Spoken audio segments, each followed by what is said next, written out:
Each person in here has a tomato, hopefully, except the speakers. So here's how the tomato works, and we kind of vote at the end of the session how much you dislike the idea by throwing a tomato. And you get to reload, so you don't have to like save your tomato to the end.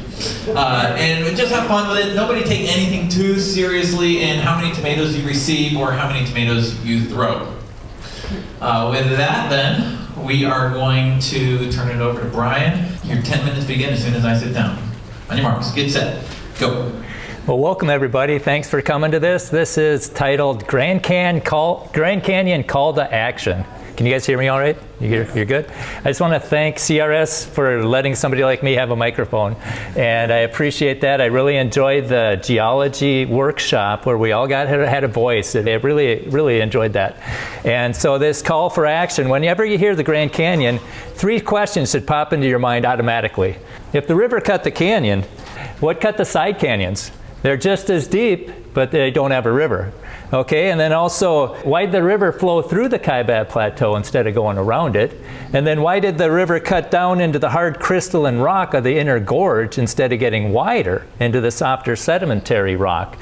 Yeah, so let's just take a look at what's happening here. I really like this en-us.topographic.map.com. Wherever you click, it's going to give you the elevation. So I played around with this. You can see if I did it right. If the river flows in at 3,100 feet, it goes down to Marble Canyon right here, and that's way different than Grand Canyon over here, but it flows out at 1,200 feet. And in the middle, it's got on the north rim, it's 8,000 feet. On the south rim, it's 7,000 feet. But if you go down to the bottom, it's 6,000 feet, and up at the top, it's 5,200 feet. So it's a lot lower on the top and on the bottom, yet it flows right through the middle. And then the big question that evolutionists have a real hard time answering is what caused the Great Denudation? Before you can even move a grain of sand from the Grand Canyon, you got to move 1,000 feet of sediment on the area that's the size of Vermont. And there's, Russ Miller. He gets into these discussions with geologists, and he asks one of the professors, hey, well, how did you do that? And the guy said, the river. It's like there's no way that river did that. And so to set the stage for how did the Grand Canyon form, you need 2 huge lakes on the Colorado Plateau. They're a mile in the air, and these are huge. Okay, you're in 4 different states here. You're in 1 state here. Grand Lake's about twice the size of Lake Michigan, and then Hopi Lake's about the size of Lake Huron. So is any fishermen here? Is 350 feet a good lake, a deep lake? No fishermen? Yeah, it's a good lake? Okay. Well, that's what it would be in Farmington, New Mexico. But if you go up to Grand Junction, it'd be 1,100 feet. If you go to Page, Arizona, it would be 1,400 feet. So that's a lot of potential energy that can do a lot of damage once it starts rolling. And that's what happened. And then also Hopi Lake's going to be about 1,000 feet at Holbrook and Tuba City and 900 feet somewhere else.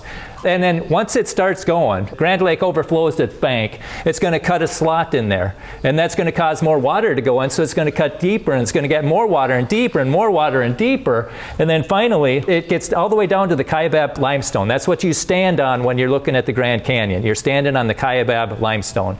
Okay, and it's 300 feet deep there, thick, and then it spreads out. So it goes down and it can't get any deeper, so it spreads out. It makes that funnel that's 12 miles wide and 18 miles long, and it's about 2,000 foot cliffs on either side. So there's a lot of sediment that's missing right there.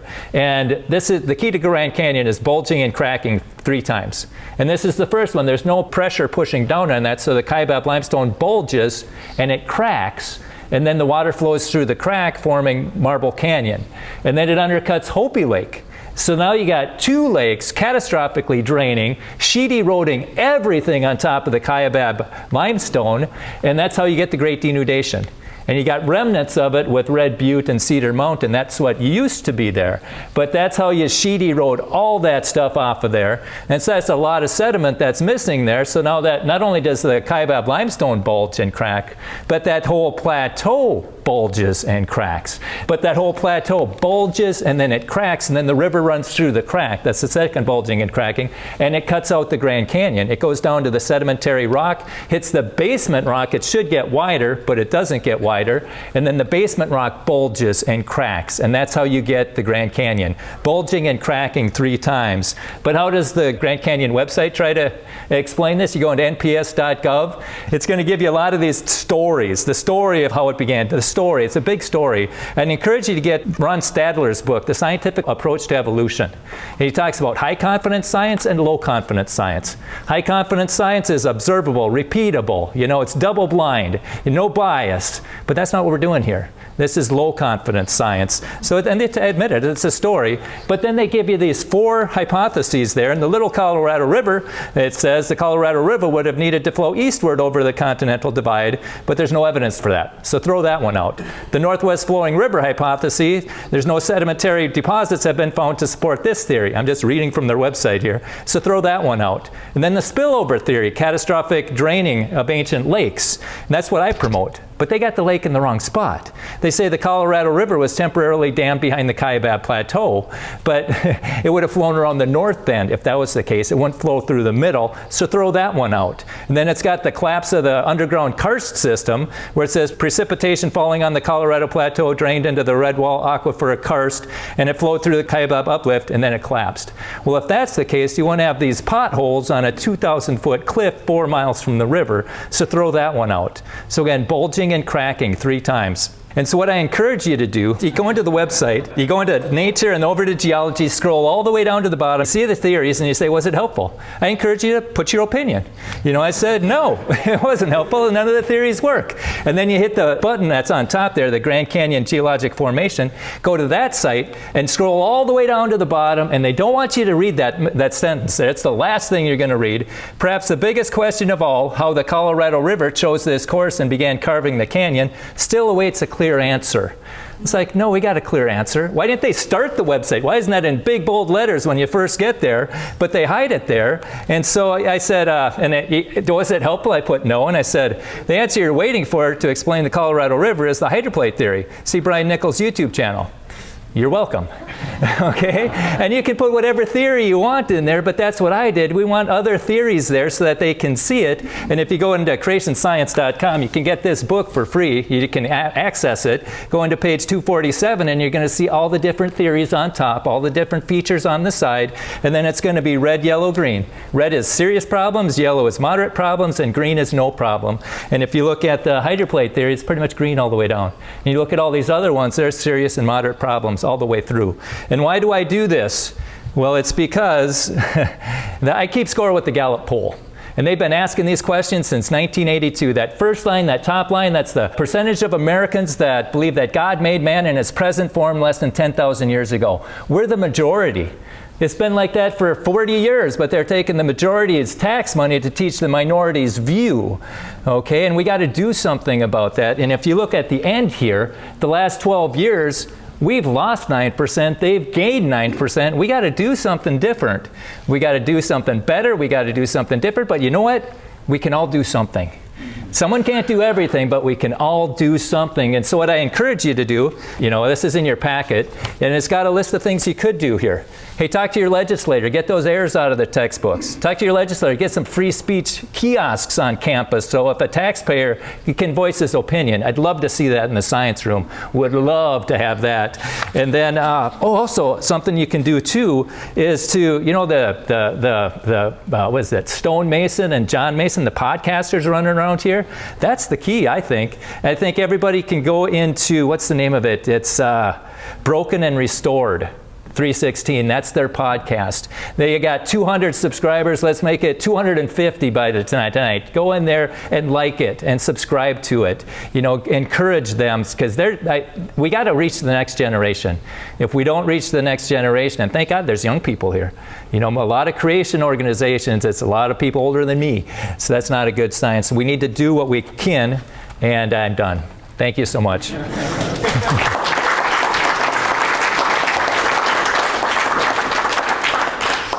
All right, here come questions, nice and loud. Mark. So how did it initially, those lakes like the dam broke, how did that start? The water came in? Well, there's three different options. Well, first you got to get the lakes all the way up there. So you got. Okay, the lakes are up there. Okay, the lakes are up there. Well, it could have been some other lake breaching through it, so that could have done it. And also it could have. What? What made that break then? Well, there's a lot of water during after the flood. There's the oceans are warmer, so there's a lot more precipitation coming down, so they could be filling it up with precipitation.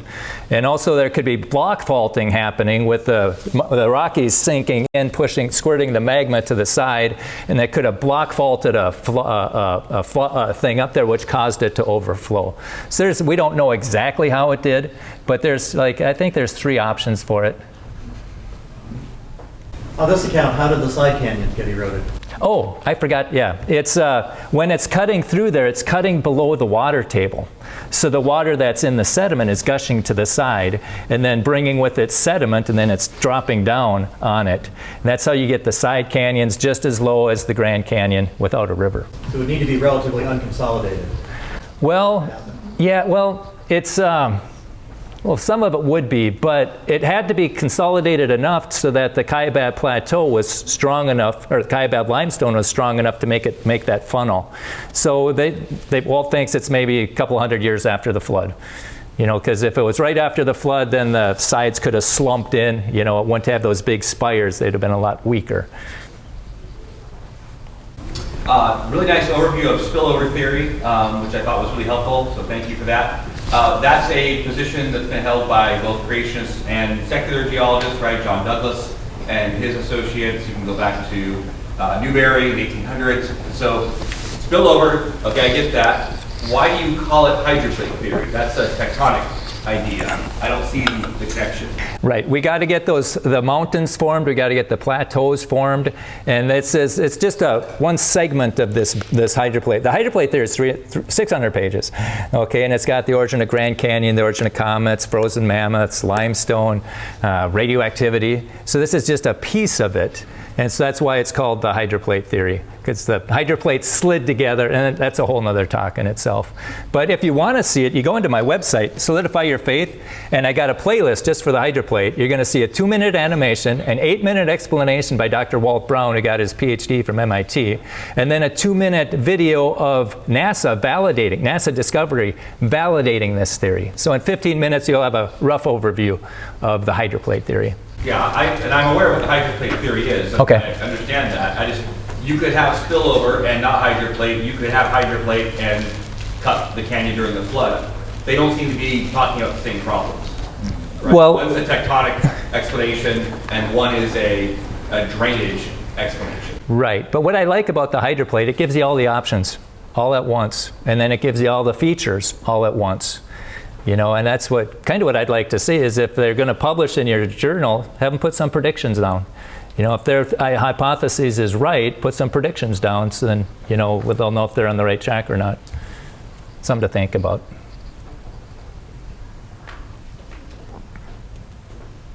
Going once, going twice. Okay, we're going to vote. Oh, can I add one thing? Can I add one thing? I met like 30 students who wanted to make a creation club here. So that's something you guys, if you got a Christian organization, Christian college, they could have a creation club there. Or any college, really. Anyhow.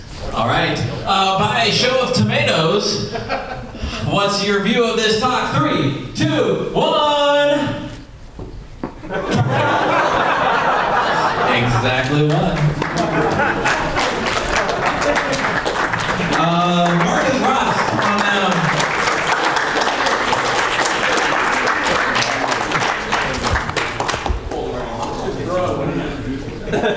Solidify your faith, you said? Yeah, Solidify Your Faith at Hot. Or Solidify Your Faith, that's on YouTube. I'll give you my card. Yeah. And it's... Oh, I appreciate that.